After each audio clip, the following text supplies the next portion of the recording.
Franchement, les fans de Star Wars, je comprends pas quoi. Juste parce que George Lucas a vendu sa société à Disney, vous faites toute une plainte. Je suis désolé, ça aurait pu être bonne chose déjà que George Lucas il a déjà assez massacré la série Star Wars à cause de la prélogie. Donc voilà, vous êtes bête, c'est ça. Vous êtes bête, vous vous attardez juste sur ça parce que vous êtes bête. Vous ne voyez aucune image du film et vous dites des trucs comme ça. Franchement, et à propos des messages subliminaux sur les dessins animés, tout ça, ça pour dire que Disney c'est de la corruption, tout ça, vous êtes vraiment con, aussi con que ça? Franchement, vous croyez que Mickey c'est un démon ou quoi? Oh la vache, vous le faites vraiment exprès.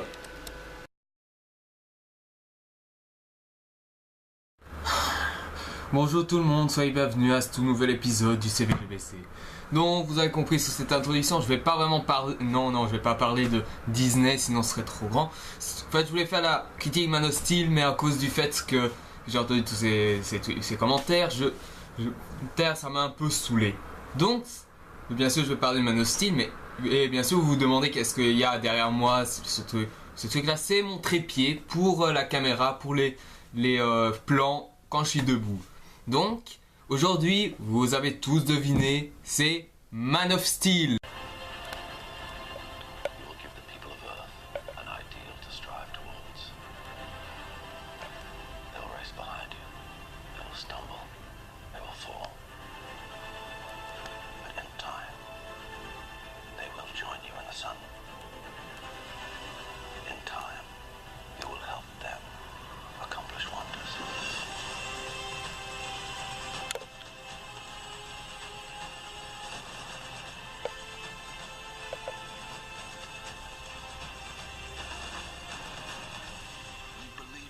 Safe. I will find him!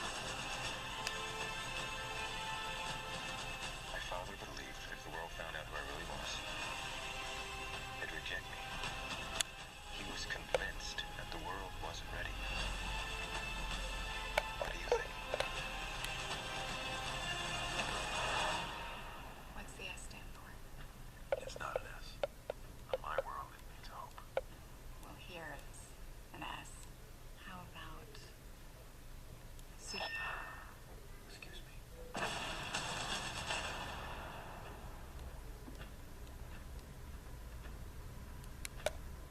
Donc, Man of Steel, sorti en cette année 2013 et réalisé par Zack Snyder.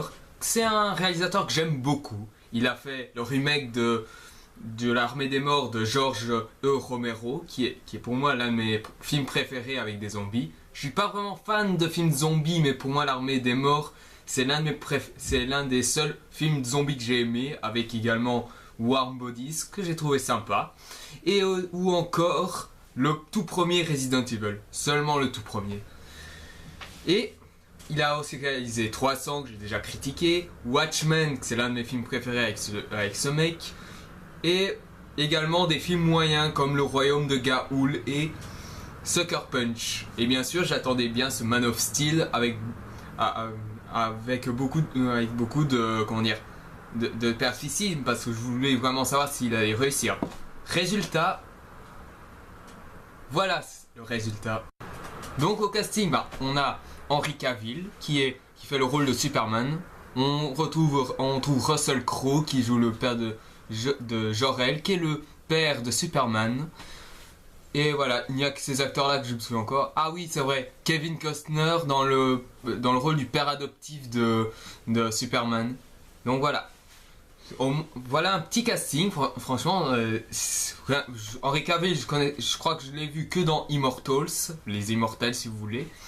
Donc, quant à Russell Crowe, c'était dans Gladiator, qui est un très bon film. Et aussi dans L'Homme au point de fer, mais L'Homme au point de fer, je l'ai trouvé extrêmement moyen parce que je sais que c'est Quentin Tarantino qui l'a produit, mais j'attendais un peu plus de ce film. Donc voilà, et Kevin Costner, je crois qu'il a fait d'autres films, enfin je me souviens plus très bien, il faut que je revoie avec ce mec, mais sinon voilà.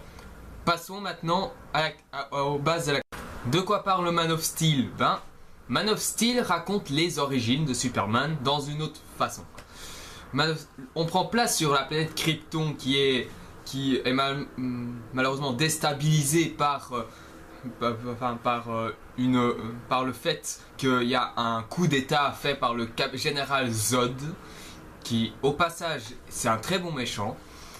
Et bien sûr, pour sauver son fils, Jor-El va l'envoyer sur Terre. Et bien sûr, comme vous le doutez bien, Jor-El ainsi que sa femme vont mourir. Mais pas d'une bonne façon. Jor-El va se faire tuer par le général Zod. Et sa femme meurt en même temps que la destruction de la planète. Et plusieurs années ont passé. Et après à être adopté par la famille Kent, qui est leur famille adoptive, sa famille adoptive, Superman va, ou Clark Kent, je l'appelle Clark Kent parce que sinon, il découvre ses pouvoirs quand il était jeune.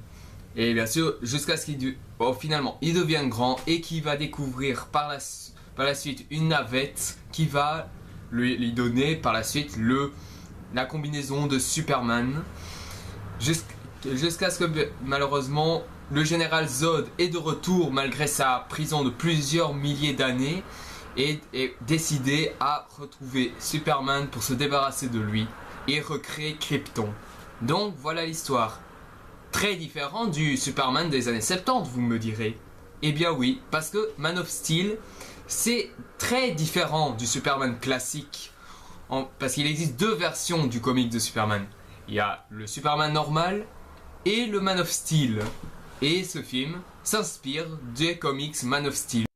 Donc, je vais vite parler des défauts, parce qu'il y en a quand même, parce que Man of Steel, c'est pas un film parfait non plus. Parmi les défauts que j'ai pu trouver dans ce film, c'est par exemple niveau réalisation pendant les combats. Au passage, les combats sont très bien faits, j'ai super bien aimé. Par contre, il y a un petit truc qui me dérange un peu, c'est la caméra qui tremble. Souvent, la caméra tremble un peu trop, ce qui fait qu'il y a des passages qu'on ne voit pas très bien. Mais sinon, les combats, ils restent bien. Il y a des passages avec la caméra qui restent assez bonnes pour qu'on puisse voir au moins le combat. Puis, le deuxième point négatif que j'ai pu retenir, c'est la transition passé-présent. Parce que la transition passé-présent est très mal exploitée, je trouve. Parce que à la limite, qu'on aurait mis un petit message disant quelques années avant, des trucs comme, ou encore le jour présent, ce genre de choses, là j'aurais dit ok, seulement la transition va, je trouve, beaucoup trop vite. Ou à la limite, on aurait fait une transition façon flashback, on peut dire. Mais voilà, il n'y a que ces deux-là que j'ai pu retenir comme point négatif. Sinon, venons dans les points positifs. Les points positifs, il y en a beaucoup. Déjà la réalisation, à part peut-être les moments où la caméra tremble un peu trop, la réalisation de Zack Snyder est juste bluffante. Et en plus, une grande amélioration, Zack Snyder ne fait pas du tout de ralenti, voire même presque pas. Il n'y a qu'une seule scène qui est au ralenti, c'est lorsque Clark Kent est sous l'eau, lorsque la plateforme pétrolière explose. Voilà, c'est tout. Sinon, il n'y a pas de ralenti dans ce film. Puis, autre point positif, les effets spéciaux. Grandiose, je dois dire. Les 15 premières minutes où on voit la planète Krypton, on voit Jor-El, etc. C'est assez bien, c'est assez spectaculaire et assez bien parce que ça me faisait un peu penser à Star Wars ou même à Dragon Ball Z parce que c'est un peu une ambiance de ce genre. Et ce que je peux dire aussi comme autre point positif, c'est Henry Cavill. Franchement, moi que c'est juste un acteur que je découvre à peine depuis Immortals, les Immortels donc. Je trouve cet acteur qui s'implique beaucoup. Jacques-Henri Cavill, il jouait le rôle je crois que c'est le rôle de Percé qu'il jouait. Ici dans le rôle de Superman, je le trouve largement meilleur. Et il joue très bien Superman. Il rend un Superman assez troublé, qui se pose des questions sur lui-même, etc. Ce qui me dérange peut-être un peu, c'est le côté un peu Boy Scout parfait que ça dérange beaucoup. Parce que même moi aussi, que je suis un petit fan, enfin je dis petit parce que j'adore plus Batman que Superman. Je trouve que son côté un peu trop parfait, c'est un peu lourd par moment. Et voilà. Mais c'est vrai que je voudrais aussi parler un peu des films Superman en général avant de me lancer sur le restant des points positifs. Déjà de manière générale, les Superman, j'ai grandi surtout avec les dessins animés. Enfin, le dessin animé Superman et la Ligue des Justiciers, que je trouve est très bien fait dans ces produits-là. Et bien sûr, Superman aussi dans certains jeux vidéo qui sont pas mal. Enfin, moi j'ai aucun jeu Superman, mais d'après ce que j'ai compris, il y en a qui sont assez mauvais, comme le Superman 64 qui a déjà été critiqué par Miss Ormea et l'Angry Game Nerd. Sinon, vis-à-vis des films, moi je n'aimais que 2 films avant l'arrivée de Man of Steel. Je n'aimais que la version de 1978, le tout premier film Superman, et Superman Returns, que j'aimais bien aussi, malgré qu'il n'y ait pas beaucoup de scènes d'action, je trouve. Mais sinon voilà. Après, Man of Steel, il n'est pas à rougir, parce que franchement, Man of Steel, autre point positif maintenant, c'est les combats. Très rythmés et très bien faits. Et une fois qu'on voit les combats, on est dedans. Rien à dire. Sinon, j'ai quand même aussi oublié de parler des autres acteurs. Les autres aussi sont super bien. Russell Crowe, il joue super bien le rôle de Jor-El. Et ça fait quand même longtemps que j'attendais qu'il fasse un rôle un peu plus mieux approprié, parce que je trouvais que dans l'homme au point de fer et dans Robin des Bois, je veux dire, c'était assez moyen. Puis il y a Kevin Costner. Alors lui, je connais son nom, mais ses films je me souviens plus très bien. À moins que... Ah oui, c'est vrai. J'avais oublié de Waterworld, parce que Kevin Costner était dans Waterworld, et dans ce film-là, il était juste génial. Je pense que c'était le seul film que j'ai vu avec lui avant Man of Steel, je pense. Puis, mais ici, dans Man of Steel, il joue super bien. Il meurt d'une autre façon que dans la BD, ce qui est d'un côté, c'est quand même normal. Il meurt dans un cyclone, mais c'est beaucoup plus dramatique et beaucoup plus, beaucoup plus spirituel, et que ça donne beaucoup plus au héros, je veux dire. Quelque chose de plus émotionnel, et ce qui va un peu l'aider à s'améliorer par la suite. Puis l'acteur qui joue Zod, celui-ci m'a bluffé. Enfin, je ne connaissais pas vraiment cet acteur, mais lui, il est vraiment à fond dans ce truc. Rien que dans la bande-annonce, vous avez pu entendre lorsqu'il dit « je le retrouverai », c'est vraiment une bonne intonation. Enfin, ici c'est en anglais, mais dans les bandes-annonces, je trouve qu'il a une très bonne... comment dire... oui, désolé, ça m'a laissé passer. Je voulais dire, il donne bonne intonation, voilà. Encore désolé pour le blanc. Dernier point positif, mais ça c'est lié au combat, c'est le combat final. Franchement, comme combat final, j'ai rien vu de tel. Je sais que dans les dessins animés, c'était aussi un combat de ce genre-là également. Sauf que ici, ils ont Christopher Nolan, le producteur, et Zack Snyder, le réalisateur. Ils ont eu la bonne idée de faire tout démolir pendant le combat final, franchement. Ce combat final, il atomise. Enfin, je dis, il ne bat pas, il atomise presque tous les grands films super-héros qui existent. Même The Dark Knight, il l'atomise. Le final de Dark Knight Rises, il l'atomise complètement. Et Avengers, c'est carrément, il atomise. Et franchement, j'ai dit, si tout, je dis bien, enfin je dirais pas vraiment tout, mais je dis si tous les trucs de super-héros, même les super nanas, avaient ce genre de combat final, j'aurais dit, mais au créateur, chapeau quoi, chapeau.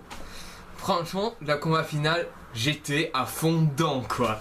Tous démolissaient, Superman et le général Zod se fight comme des bêtes. Franchement, c'est donc c'est une critique pas vraiment si grande que ça, mais je peux quand même vous dire que pour conclure, Man of Steel, c'est pour moi l'un des meilleurs films Superman que j'ai vu. Tant qu'il est encore au cinéma, je vous conseille d'aller le voir. Et si vous voulez savoir s'il a eu un bon petit succès au moins, avec plus de 225 millions de dollars, enfin 220-225 millions approximativement. Il en a déjà réuni déjà 400 millions. C'est un petit succès, mais il sera un grand succès si, je vous le dis, si vous le voyez, parce que c'est un blockbuster qui signe vraiment et respectivement son contrat. Et il le respecte amplement. Donc voilà, merci d'avoir vu cette vidéo, j'espère que ça vous aura plu. Si vous avez aimé, mettez un j'aime. Si vous voulez en savoir plus sur les prochaines vidéos à venir, abonnez-vous. Si il y a des propositions de jeux ou de films à me demander, qu'ils soient bons ou mauvais, tous les choix sont possibles. Envoyez-moi des commentaires et on en rediscutera. N'oubliez pas de me poser des questions si vous en avez, parce que si je vais faire le FAQ un peu plus tard, ben, je crois que c'est quelques vidéos après. N'oubliez pas de me poser des questions aussi. Et si vous êtes nouveau à découvrir ma chaîne, ou si vous n'avez pas encore vu mes précédentes vidéos, je vous conseille d'aller les voir, même les hors-sujets. Car j'ai beaucoup de choses à dire dans ces hors-sujets, et aussi pour comprendre comment je me suis plus ou moins amélioré pendant ces vidéos-là. Donc, la prochaine vidéo, genre après Man of Steel, ce sera... Je vais parler de 2 films qui m'ont agréablement surpris. Le premier étant un dessin animé appartenant à Sony Pictures Animation. Et le deuxième, la suite d'une saga où Will Smith et Tommy Jones portent une combinaison noire avec des pistolets laser qui doivent surveiller l'activité extraterrestre. Donc, je vous donne rendez-vous pour ces 2 critiques-là, séparées bien sûr, et je vous dis à la prochaine. Il y en a vraiment qui s'attardent sur Man of Steel pour peu de choses, quoi. Faudrait qu'ils voient le film avant de dire des trucs pareils.